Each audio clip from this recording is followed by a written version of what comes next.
আসসালামু আলাইকুম রহমতুল্লাহ। বিসমিল্লাহ রহমান রহিম।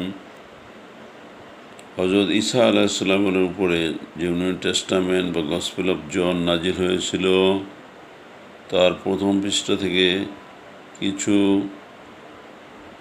উদ্ধৃত দিচ্ছি। অধ্যায় এবং সব কিছু আমি উল্লেখ করতেছি। নিউ টেস্টামেন্টের একদম প্রথম পৃষ্ঠা, ম্যাথিউ অধ্যায় 1। নিউ টেস্টামেন্টের প্রথম বই ম্যাথিউ এর প্রথম অধ্যায়ের একদম শুরুতে আপনার 1 নম্বর শ্লোক আমি বলতেছি। আব্রাহামের সন্তান, দাউদের সন্তান যে যীশু খ্রিস্ট, তার বংশাবলী।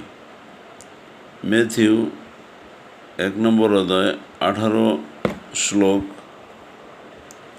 যীশু খ্রিস্টের জন্ম এই প্রকার হয়েছিল, তার মা মরিয়ম মেরি সাথে ইউসুফ বা জোসেফ বিয়ের কথা ঠিক হয়েছিল। জোসেফ নামে একজনের সাথে বিয়ে ঠিক হয়েছে, কিন্তু তাদের বিয়ে হওয়ার আগেই দেখা গেল যে মরিয়ম পবিত্র আত্মার শক্তিতে গর্ভবতী হয়েছেন। এটা উল্লেখ আছে 18 নম্বর শ্লোকে। ম্যাথিউ 21 নম্বর শ্লোক, প্রথম পৃষ্ঠায়।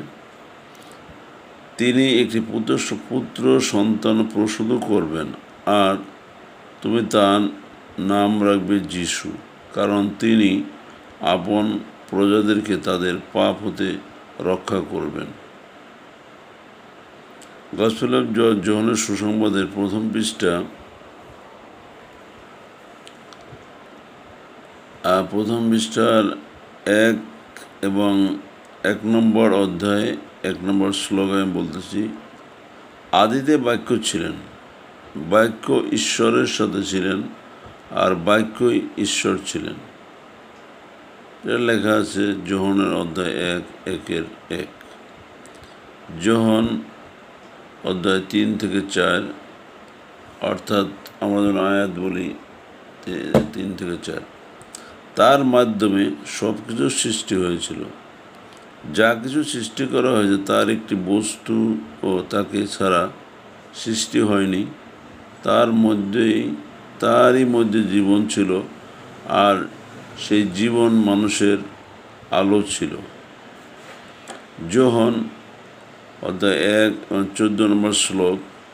আর সেই বাক্য মানবদেহে রূপ নিলেন এবং অনুগ্রহ এবং সত্যপূর্ণ হয়ে আমাদের মাঝে বসবাস করলেন।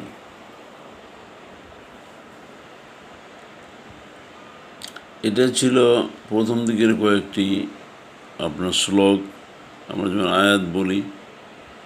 তো এটি বারবার শুনলে আমরা বুঝতে পারবেন এর অর্থগুলো।